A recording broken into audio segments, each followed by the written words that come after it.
Thursday was Veterans Day, and towns across New Jersey honored veterans with parades and ceremonies. In Essex County, a ceremony to honor 9 county employees who served. And in New Brunswick, the annual Veterans Day Parade. And to all veterans from Jersey Matters, thank you. Welcome back. Have you tried to get a doctor's appointment recently?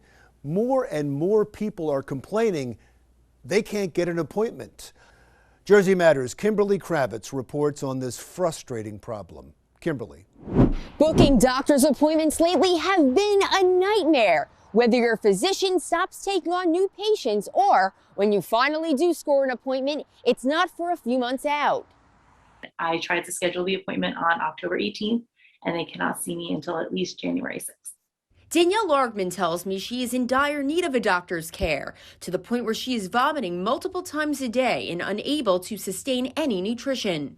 So right now I'm having GI issues and I am not keeping food down basically. So for me, it's basically like I'm trying to see a GI doctor for something pretty urgent and I can't be seen for at least like 2.5 months.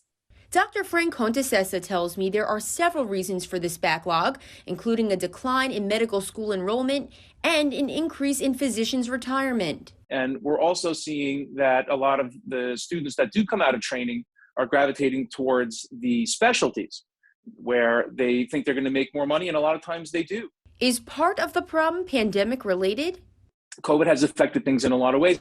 A lot of doctors' offices were shut down for 6 or 7 weeks in the early days of COVID, and that caused a backlog of routine physicals, people getting mammograms, cancer screenings. Tom Abagabel, another frustrated patient, says that he's been unsuccessful even getting an appointment with urgent care. Online booking, going to CVS, urgent care. Yeah, you can use those tools, but you really can't find any available appointments. Well, the kids is tough also.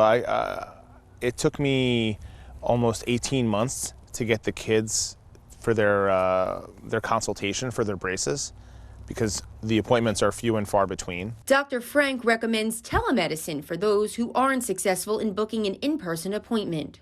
Now, I was kind of against this in the beginning because I'm an old school physician.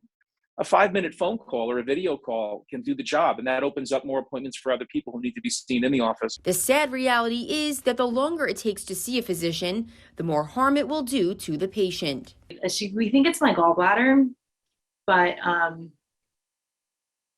she's like really worried because this is something like you're not getting nutrition when you're getting sick all the time from eating. I'm worried that there's a really big issue going on and I'm going to be like harmed in the long run from not seeing a doctor for it. So here's some things to know before you go. If you plan on going to an urgent care, be sure to schedule an appointment online. And as Dr. Frank tells me, realize that you may not always be able to see a primary doctor, but you should be fine seeing a physician's assistant or nurse practitioner. Reporting for Jersey Matters, I'm Kimberly Kravitz.